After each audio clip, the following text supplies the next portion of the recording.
నమస్తే, welcome to eight భక్తి channel. శ్రావణ మాసంలో మనకి అందరికీ తెలిసింది మనకి ఇంకొకటి వ్రతం, పూజా విధానం మంగళగౌరి వ్రతం.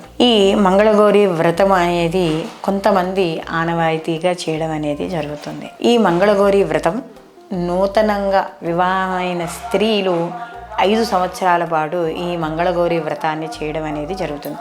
అయితే మరి ఈ వ్రతం అందరూ చేసుకోవచ్చా అంటే కొంతమందికి కొన్ని నియమాలతో చేసుకోవడం అనేది జరుగుతుంది. అయితే అమ్మవారిని అందరూ ఆరాధించవచ్చు, దానికి ఏమీ ఇబ్బంది లేదు. మంగళగౌరీ దేవిని వివాహ సమయంలోనే మనకి పెళ్లి కూతురుగా ఉన్నప్పుడు బుట్టలో కూర్చోబెట్టినప్పుడు గౌరీ పూజ చేసే విధానం అనేది ఉంది. కాబట్టి అమ్మవారు గౌరీ పూజ చేస్తుంది. అలాగే భర్త కట్టే మంగళసూత్రాలకి ముందే అమ్మవారిని ఆరాధన చేయడం అనేది మనకి కనబడుతుంది. ఎందుకు? తన సౌభాగ్యం కోసం, అంటే తన భర్త నిండు నూరేళ్ళు కూడా ఆయురారోగ్య ఐశ్వర్యాలతోనూ ఉండాలని. ఎందుకంటే భర్త సుఖంగా ఉంటే ఆటోమేటిక్గా భార్య అనేది సుఖంగా ఉంటుంది. కాబట్టి ఎప్పుడు కూడా ప్రతి స్త్రీ తన భర్త యొక్క క్షేమాన్ని కోరుకోవడం అనేది జరుగుతుంది. అందులో భాగంగానే ఈ మంగళగౌరి వ్రతం చేయడం అనేది జరుగుతుంది. ఈ మంగళగౌరి వ్రతము మనకి కొత్తగా పెళ్ళైన స్త్రీలు చేసుకుంటారు, ఆడపిల్లలు చేసుకుంటారని చెప్పాం కదా. ఇందులో ప్రధాన దేవతగా గౌరీదేవిని ఆరాధన చేయడం అనేది జరుగుతుంది. అయితే కొన్ని ప్రాంతాల పరంగా మనకి ముత్తైదువులు పెరగడం, కొన్ని ప్రాంతాల్లో స్థిరంగా ఉండడం అనేది జరుగుతుంది. అంటే సంవత్సరానికి కొన్ని ప్రాంతాల్లో అయితే పెరుగుతారు. మొదటి సంవత్సరం 5, రెండవ సంవత్సరం 10 మంది, మూడో సంవత్సరం 15 అలాగా.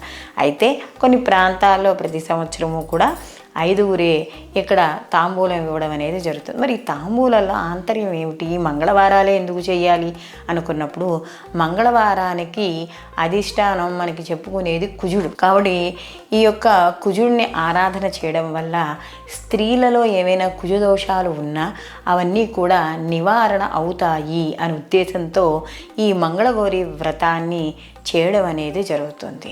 అలాగే ఈ మంగళగౌరి వ్రతంలో కూడా ఇచ్చే సామాగ్రిలు చూసుకుంటే పసుపు, కుంకుమ, చనివిడి, అంటే చంద్రుడికి ప్రీతికరంగా, అంటే చంద్రుడు మనస్కారకుడు కాబట్టి మనసు చంచలం అవ్వకుండా ఉండడానికి ఈ చనివిడిని మనం ముత్తైదువులకు ఇవ్వడం అనేది జరుగుతుంది. దీంతోపాటు పండు, తాంబూలం కూడా మామూలుగా మనం ముత్తైదువుకి ఇస్తాం. అలాగే శనగలు నానబెట్టి ఇవ్వడం అనేది జరుగుతుందంటే మనకి ఇక్కడ గురువుకు సంబంధించింది కాబట్టి గురుబలాన్ని ఎక్కువ సంపాదించుకోవాలి. గురుబలం ఎవరికైతే ఉంటుందో వాళ్ళు ఏ పని చేపట్టినా కూడా ఆ పని నిర్విఘ్నంగా జరుగుతుంది. కాబట్టి ఈ స్త్రీలలో గురుబలము, అలాగే కుజదోషము పోగొట్టడానికి, అంటే కుజదోషం ఉన్న వాళ్ళకి సంతాన లోపము, అలాగే భర్త యొక్క ఆయుర్దాయం కానీ తక్కువగా ఉన్న, ఆ యొక్క మాంగళ్య బలం తక్కువగా ఉన్నా కూడా ఇబ్బంది పడడం ఇలాంటివి ఉంటాయి. కాబట్టి ఈ నోవులు కూడా పట్టే నోవుల్లో కూడా చాలా ఆంతర్యం ఉందండి. ఏదో నోవులు పట్టేస్తున్నాం, చేసేస్తున్నాం కాబట్టి అయిపోతుంది అని కాదు. పెద్దలు చెప్పిన ప్రతిదానికి కూడా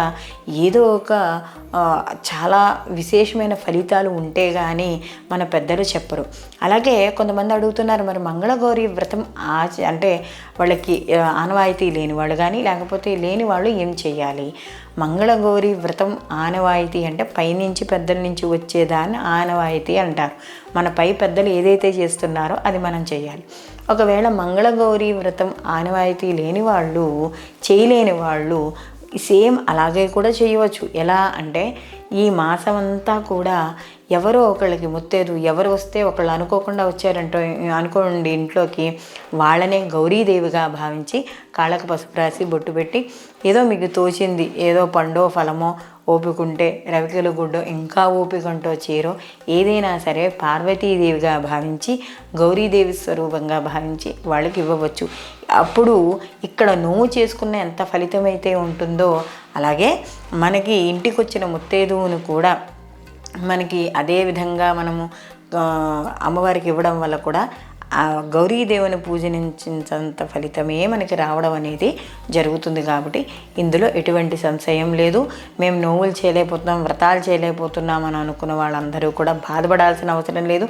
మీ ఇంటికి అనుకోకుండా వచ్చిన ముత్తైదువే సాక్షాత్తు గౌరీదేవిగా భావించి ఇవ్వండి. అలాగే ఇక్కడ ఈ మంగళగౌరి వ్రతం చేసుకునే వాళ్ళల్లో కూడా కేవలం ఈ యొక్క వ్రతం కూడా దేన్ని ఉద్దేశించి భర్త యొక్క ఆయుర్దాయాన్ని సంతానము ఇవన్నీ కూడా ఉద్దేశించి చేయడం అనేది జరుగుతుంది. కాబట్టి కథలో చెప్పినట్టుగానే ఈ వ్రతం చేసుకున్న వాళ్ళందరికీ కూడా సర్వ సౌభాగ్యాలు చేకూరుతాయి. సౌభాగ్యము అంటే పసుపు కుంకుమ భర్త యొక్కదే కాదండి, మొత్తం సౌభాగ్యం అంటే అన్ని రకాలు మంగళప్రదమైనది. అందుకనే అందులోనే ఉంది మంగళ గౌరీ అని మనకి. కాబట్టి మంగళము అంటే శుభప్రదము అంటే మనం ఏ పని చేపట్టినా కూడా మనకి శుభాలు జరగాలి, శుభప్రదమైనది జరగాలి, ఎప్పుడూ ఇంట పచ్చతోరణం ఉండాలి అనే ఉద్దేశంతో చేసుకునే వ్రతాలే ఇవన్నీ కూడా. కాబట్టి ఎవరైతే నోములుండి పట్టకుండా ఉన్నా, లేకపోతే ఏమైనా అడ్డంకులు వస్తున్నా కూడా అవన్నీ ఏవైనా సరే, ఎన్ని ఇబ్బందులు ఉన్నా సరే, ఈ ఎవరైతే చేసుకునే ఆనవాయితీ ఉన్నవాళ్ళు మాత్రం తప్పకుండా ఈ మంగళగౌరి వ్రతాన్ని చేసుకుని ఆ గౌరీదేవి యొక్క అనుగ్రహం పొంది ప్రతి స్త్రీ కూడా సౌభాగ్యంతో ఉండాలని మనస్ఫూర్తిగా కోరుకుంటున్నాను. స్వచ్ఛమైన సాలగ్రామాలు, స్ఫటికలింగాలు, రుద్రాక్షలకి కింద నెంబర్ని సంప్రదించండి. సర్వేజన సుఖినో భవంతు. లోకా సంస్థ సుఖినో భవంతు.